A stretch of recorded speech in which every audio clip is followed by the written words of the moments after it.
Hello friends, welcome to my channel.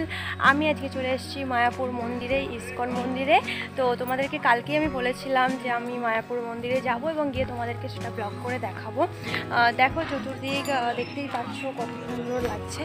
তো আমি এই মুহূর্তে একদম মায়াপুর ইসকন মন্দিরের ওই রাস্তাতেই আছি আর কি। বাগানে চারপাশটা ঘুরে দেখবো আর তোমাদেরকেও দেখাবো। তো সমস্ত কিছু দেখার জন্য তোমরা অবশ্যই আমার সাথে থাকো। দেখতেই পাচ্ছ আমার এই গলুটাও চলে এসছে আমার সাথে, দুজন মিলে এসেছি। তো প্রচুর এনজয় করবো আর তোমাদেরকে দেখাচ্ছি, তোমরা দেখতে থাকো। দেখতে পাচ্ছ এটা আমাদের একদম ইসকনের পেছন সাইডের দিকটা। আমি যে মিথ্যে কথা বলছি না সেটার প্রমাণ আর কি, দেখতেই পাচ্ছ। তো চলো আরও তোমাদেরকে আরও দেখাচ্ছি। এটা কার পার্কিং সাইড, ঠিক আছে, এখানে পার্কিং লট করা হয়েছে। তো তোমরা দেখো এখানে কত সুন্দর সুন্দর সমস্ত ফুল গাছ লাগিয়েছে। দেখো মন্দির কর্তৃপক্ষ একদম এত সুন্দর সুন্দর ফুলের গাছ লাগিয়েছে না, আসলেই মনটা আর কি ভরে যায় যে সমস্ত কিছু দেখে। তো তোমরা দেখতে থাকো, আরও অনেক সুন্দর সুন্দর জিনিস তোমাদেরকে দেখাবো, তার জন্য তোমরা রেডি থাকো। দেখো আমি মন্দিরের একদম সাইডে ঢুকে পড়েছি। এটা একদম মন্দির যাওয়ার রাস্তা, দেখতেই পাচ্ছ। এই দেখো মন্দিরের ভিতরের দিকটা কত সুন্দর লাগছে। এই দেখো এটা ইসকনের একদম ভিতরের সাইডটা কত সুন্দর। এখানে সমস্ত কিছু আছে, তোমরা সমস্ত কিছু দেখতে পারো। কত সুন্দর লাগছে, দেখো এত সুন্দর জায়গা তুমি মানে তোমরা কোথায় পাবে। খুব সুন্দর, দেখো গাছগুলো লাগানো হয়েছে। এবারে গাছগুলোতে ফুলও হয়েছে দু একটা, দেখতে পাচ্ছ তোমরা। আরও সামনে আরও সুন্দর সুন্দর জিনিস আছে দেখার জন্য, তোমরা আমার সাথে থাকো। দেখো তোমরা কত সুন্দর ফুলের আর কি এখানে বাগান একদম ভর্তি। এখানে আসলে মনে হয় যেন হ্যাঁ বসেই থাকি। সেই রোজ ডের দিনে মনে হবে যে এই ফুলের বাগানেতেই আর কি এসে বসে থাকি, সারাদিনটা কাটাই। কিন্তু রোজ ডেতে আমি এখানে ছিলাম না, আমি ভ্যালেন্টাইন্স ডের দিনে এসেছি। তো এখন আমি ব্লগটা বানাচ্ছি তোমাদেরকে দেখার জন্য এবং তোমাদেরকে বোঝানোর জন্য যে মায়াপুরের এই বাগান বা বাগানের চতুর্দিকটা কতটা সুন্দর, কতটা আর কি সুন্দর পরিবেশ। এখানে আসলে মনে হবে যে এখানেই বসে থাকি। দেখতেই পাচ্ছ তোমরা কত সুন্দর এই জাস্ট ফুলগুলো দেখো, কত সুন্দর সুন্দর দেখতে ফুলগুলো। এটাও একটা মন্দির, ঠিক আছে, পদ্ম ভবন বলা হয় এটাকে, মায়াপুরের ইসকনের। ওটা হচ্ছে ইসকনের একদম ব্যাক সাইড, দেখতে পাচ্ছ চূড়াটা এখান থেকে পুরোপুরি দেখা যাচ্ছে। আরও অনেক সুন্দর সুন্দর জায়গা আছে যেগুলো তোমাদেরকে ঘোরাবো বা ঘোরাতে চাই বলে এনেছি। তোমরা এখন আমার সাথে দেখতে থাকো, সঙ্গে থাকো, এবং যারা চ্যানেলটা এখনও পর্যন্ত সাবস্ক্রাইব করোনি তারা অবশ্যই আমার চ্যানেলটা সাবস্ক্রাইব করে নাও। দেখো এখানে প্রচুর বইয়ের স্টল রয়েছে, প্রচুর প্রচুর প্রচুর। দেখো এদিকগুলো কত সুন্দর লাগছে, ঠিক আছে। দেখো এটাও একটা আর কি মন্দির টাইপের কিছু, আমি ঠিক এর মধ্যে যাইনি, বলতে পারছি না। তো দেখো দেখো কত সুন্দর সুন্দর ফুলের একদম, এখানে আসলে মনে হয় ফুলের বাগানেতে বসে আছি। তো দেখো আমি কিন্তু আমার কথা রেখেছি। আমি বলেছিলাম যে আমি আগের দিনে খেতে গিয়ে যে ব্লগটা করেছি এবং তখন আমি বলেছিলাম যে আমি যখন মন্দিরে যাব অবশ্যই আমি তোমাদেরকে ব্লগ করে দেখাবো। তো আমি সত্যি সত্যি মন্দিরে এসেছি এবং তোমাদেরকে ব্লগ করে দেখানোর জন্য রেডি হয়ে গেছি বা ব্লগ করছি। তো তোমরা কিন্তু আমি যেমন আমার কথা রাখলাম, তোমরাও কিন্তু তোমাদের কাজটা করে দিও। চ্যানেলটা সাবস্ক্রাইব করো, আমার পাশে থাকা বেল আইকনটি প্রেস করে দিও। আর প্রচুর লাইক কমেন্ট তো রয়েছে। আর তোমাদের যারা আত্মীয় স্বজন বন্ধু বান্ধবরা আছে তাদেরকে সাবস্ক্রাইব করতে বলো, তাদেরকে আমার এই চ্যানেলটা শেয়ার করো, এই ভিডিওটা শেয়ার করো, যাতে তারা ইসকনে আসে, ইসকনের চতুর্দিকটা ঘুরে দেখে এবং তারা এই যে নয়নাভিরাম শোভাটা আর কি দেখতে পারে। তো তোমরা দেখতে থাকো।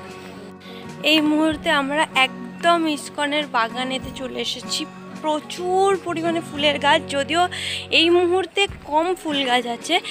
আমি এর আগে যখন এসেছিলাম আরও ছিল। এখন সবে জাস্ট গাছগুলোকে লাগানো হয়েছে, ফুল হতে একটু দেরি হবে। তোমরা দেখতেই পাচ্ছ গাছগুলো কত ছোট, জাস্ট চারা গাছ। তো তবুও চারা গাছ হলো এত সুন্দর, চতুর্দিকটা দেখো কত সুন্দর লাগছে দেখতে, অসাধারণ লাগছে। তো তোমরা এই জিনিসটাকে উপভোগ করার জন্য অবশ্যই মায়াপুরের ইসকনে এসো এবং ঘুরে দেখে যেও কীরকম লাগে। আর তারপর আমার কমেন্টে অবশ্যই কমেন্ট করো, কমেন্ট সেকশানে, আমি তার জন্য রেডি থাকবো। তো তোমরা সবাই দেখতে পাচ্ছ এখানে আমি বললাম যে আমি মায়াপুর মন্দিরে এসেছি ইসকনে। তো এখানকারই একটা ছোট্ট হালকা পুতলা লেক টাইপের কিছু আছে, যেখানে দেখো প্রচুর মাছ ছাড়া আছে। তোমরা দেখতে পাচ্ছ কিনা আমি জানি না, এখানে অনেকগুলো মাছ আছে, তোমরা একটু ভালো করে লক্ষ্য করলে ঠিকই দেখতে পাবে। দেখো অনেকগুলো এখানে মাছ আছে, হয়তো ঠিকভাবে আসছে না এখন রোদের জন্য, হয়তো জলেতে রিফ্লেক্ট করছে আলোটা, বাট প্রচুর মাছ ছাড়া আছে। ট্রাস্ট মি, এখানে অনেকগুলো সেই রঙিন মাছ ছাড়া আছে, দারুণ জায়গা। দেখো দেখতেই পাচ্ছ তোমরা, এখানে দেখো নিশ্চয়ই তোমরা দেখতে পাচ্ছ এখানে প্রচুর মাছ ছাড়া আছে, অসাধারণ দেখতে মাছগুলো। তো তোমরা আমার ভিডিওটা দেখতে থাকো, প্রচুর নতুন নতুন জিনিস দেখতে পাবে তোমরা, যার জন্য তোমরা রেডি হয়ে থাকো। তো দেখো এখানে চতুর্দিকে অনেক মানুষই এসেছে ঘুরতে, বেশিরভাগ এখানে শীতকালেই লোকজন হয় আর কি। তবে এখন পুরোপুরি শীতটা চলে যায়নি, এখনও হালকা পাতলা শীত আছে। তো এখন সবাই এসেছে। দেখো কত সুন্দর সুন্দর ফুলের গাছ, দেখো তোমরা কত সুন্দর ফুলের গাছ। এখানে প্রচুর প্রচুর প্রচুর ফুলের গাছ আছে, বিভিন্ন রঙের, বিভিন্ন কালারের, বিভিন্ন ধরনের ফুলের গাছ আছে। একটা দুটো বা তিনটে চারটে ফুল নেই, প্রচুর পরিমাণে ফুল আছে। তোমরা দেখতে থাকো, দেখো কত সুন্দর সুন্দর ফুল আছে। তো আমি তোমাদের মায়াপুর মন্দিরটা ঘুরিয়ে দেখালাম, আরও একটু কিছু দেখাবো। তো তার জন্য কিন্তু পুরো ভিডিওটা দেখতে হবে, কেটে কেটে দেখলে চলবে না, তার কারণ কেটে কেটে দেখলে তোমরা অনেক কিছুই পাবে না, ঠিক আছে। এখানে এত দেখার জিনিস আছে না যে কি বলবো, প্রচুর পরিমাণে এখানে ফুল আছে, প্রচুর মন্দির রয়েছে, প্রচুর আর কি দর্শনার্থীরা আসে এখানে। আর আমরা বছরে একবার আসি, তার কারণ বাড়িরই তো কাজ, অনেকবার ঘুরে গেছি, এই কারণে আর সেইভাবে মনে হয় না যে এসে ব্লগ করব বা এসে থাকবো। বাট তোমরা দেখো এখানে প্রচুর ফুলে ফুলে আর কি ভর্তি, এগুলো সমস্ত মন্দির কর্তৃপক্ষরা বসিয়েছে। দেখতে পাচ্ছ তোমরা ফুল গাছগুলো কত সুন্দর। তো তোমরা অবশ্যই আমার ব্লগটা পুরোপুরি দেখতে থাকো, অনেক কিছু নতুন দেখতে পাবে, তার জন্য দেখতে থাকো।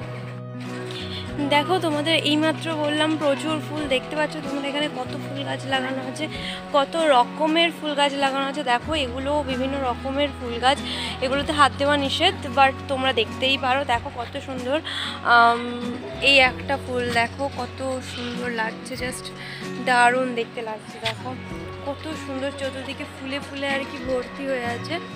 তো তোমরা ব্লগটা দেখো, ব্লগটা এনজয় করো, আমি তোমাদের জন্য আরও অনেক ব্লগ আনবো, যেখানে যেখানে আর কি ঘুরবো মোটামুটি তোমাদেরকে ব্লগে দেখাবো।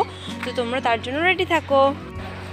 দেখো তোমরা মন্দির, তোমরা যারা ইসকনের ব্যাপারে জানো তারা কিন্তু অবশ্যই এটাও জানো যে মন্দির এখনও পুরোপুরি সম্পূর্ণ হয়নি, এখনও মন্দিরের অনেক কাজ বাকি আছে। তো কিছু কাজ যে হচ্ছে তার হয়তো তোমরা আওয়াজও পাচ্ছ এবং দেখতেও পাচ্ছ। দেখো মন্দিরের কাজ যে হচ্ছে, দেখো এখানে কাজ হচ্ছে, প্রচুর পরিমাণে কাজ হচ্ছে। আমি যেখানে যে বাগানটায় বসছিলাম সেখানেও দেখলাম যে কাজ হচ্ছে, এখানেও কাজ হচ্ছে, কারণ মন্দিরটা কমপ্লিট হওয়ার কথা ছিল সম্ভবত 2022-এ, বাট এখনও পর্যন্ত যেহেতু মন্দিরটা কমপ্লিট হয়নি, তাই এখনও পর্যন্ত তারা প্রত্যেকে যারা যারা মন্দিরের কাজেতে রয়েছে কাজ করার জন্য, তারা মানে খুব পরিশ্রম করছে এবং চেষ্টা করছে যাতে মন্দিরটা খুব তাড়াতাড়ি কমপ্লিট করা যায়। দেখো তোমরা, এ দেখো গরুর গাড়ি, দেখো গরু, এখানে ট্যুরিস্ট স্পট হওয়ার কারণে এখানে এই সমস্ত প্রায় দেখা যায়। তোমরা পুরোটা দেখতে থাকো, এখানে লোকজন ভালোই আছে। দেখো এই দেখো মন্দির দেখতে পাচ্ছ, আর আমাদের এই দেখো এই তো এখানে দাঁড়িয়ে আছে। এবার দেখা যাক উনি আমাকে কোথায় নিয়ে যায়, সম্ভবত এখানে এই ব্লগটা শেষ হতে চলেছে। তো তোমরা যারা যারা আমার চ্যানেলটা এখনও পর্যন্ত সাবস্ক্রাইব করোনি তারা অবশ্যই সাবস্ক্রাইব করে আমার পাশে থাকো। এই দেখো এটা মায়াপুর থিয়েটার, এখানে আধ্যাত্মিক আলোচনা করা হয়, খুব ভালো লাগে এই জায়গাতে আসলে। যদিও আমি এই মুহূর্তে ঢুকলাম না, তার কারণ অলরেডি অনেক দেরি হয়ে গেছে, দুপুর হয়ে গেছে। দেখো মায়াপুরের এগুলো সমস্ত মন্দিরের ভিতরকার দোকান, বাইরে তো প্রচুর দোকান আছে, এগুলো মন্দিরের ভিতরে যারা বাইরে থেকে কিনছে না তারা এখান থেকে কিনতে পারে। এখানে প্রচুর আধ্যাত্মিক জিনিসপত্র পাওয়া যায়, তার সাথে সাথে তোমার প্রয়োজনীয় জিনিসপত্র পাওয়া যায়। এখানে ছোটোখাটো শপিং মলও আছে এই মায়াপুর মন্দিরের ভিতরেই। তো তোমরা দেখো এটা হচ্ছে মন্দিরের একদম ফ্রন্ট পার্ট, ওদিকটাতেও একটা পার্ট আছে। এটা কিন্তু ফ্রন্ট পার্ট বলতে ওই যে বললাম থিয়েটারের সাইড থেকে ফ্রন্ট পার্ট। দেখো কত সুন্দর লাগছে, এখনও অনেক কাজ বাকি, তোমরা দেখতেই পাচ্ছ। দেখো এখানে কত সুন্দর গোপাল, রাধাকৃষ্ণ, প্রচুর ঠাকুর পাওয়া যাচ্ছে। বললাম না, এই ভিতরে আধ্যাত্মিক জিনিসপত্র একদম মেলা বসে রয়েছে। দেখো কতটা সুন্দর চতুর্দিকটা, মানে মনে হবে যেন এখানেই থেকে যায় আর কি, কিন্তু থেকে গেলে তো অবশ্যই হবে না। দেখো কত সুন্দর লাগছে আর কি চতুর্দিক। এই যে আমাদের গুলুগুলোটা আগে আগে হেঁটে চলে যাচ্ছে, ও মনে হচ্ছে আজকে আমাকে আর নিয়ে যাবে না। তো চলো দেখা যাক আর সামনে কি আছে। দেখো এটা আর একটা পার্ট মায়াপুরের মন্দিরের, মানে বিভিন্ন অ্যাঙ্গেল থেকে আমি তোমাদেরকে দেখাচ্ছি, তোমরা কিন্তু অবশ্যই ভিডিওটা পুরোপুরি কমপ্লিট করে দেখো। এটা একটা মন্দির, দেখো মায়াপুরের একটা খণ্ড মন্দির, এর মধ্যেও আর কি ঈশ্বরের আরাধনা হয় অনেক। হ্যাঁ, ও যেটা বলছে এটা পুরনো মন্দির, আমি তো ঠিক জানি না, তো এটা অনেক পুরনো মন্দির, খুব সুন্দর দেখতে। দেখো আমি এখন এই মুহূর্তে উঠতে পারছি না, বাট আমি এরপর যখন আবার আসবো তোমাদেরকে অবশ্যই উঠে দেখাবো কত সুন্দর লাগছে উপর থেকে। এই নিচের যে সৌন্দর্যটা দেখার মতো, খুব সুন্দর। দেখো এটা অন্য অ্যাঙ্গেল থেকে আমি আবার দেখাচ্ছি, তোমরা একটু ওয়েট করো। দেখো বললাম তোমাদেরকে আরও অন্য পার্ট দিয়ে ফটো বা ভিডিও করে দেখাবো। দেখো এটা অন্য পার্ট ওই মন্দিরটারই, কত সুন্দর লাগছে। দেখো এখন দিনের বেলা, একদম দুপুরবেলা, প্রায় 1টা বেজে গেছে, এই কারণে এত রোদ্দুর চললো, এত সুন্দর লাগছে। বিকেলবেলা হয়ে গেলে এতটা সৌন্দর্য দেখা যায় না, তবে তখন লাইটিংয়ের জন্য আরও অন্যরকম দেখায়। তো দেখো কত সুন্দর লাগছে। আমরা এখন ফিরবো। তো ব্লগ এতটুকুই ছিল, তোমরা কিন্তু অবশ্যই আমার সাথে থেকো, আমার চ্যানেলটা সাবস্ক্রাইব করো, তোমাদের বন্ধুবান্ধবদের শেয়ার করো, আর প্রচুর পরিমাণে লাইক কমেন্ট অবশ্যই করো। Bye bye.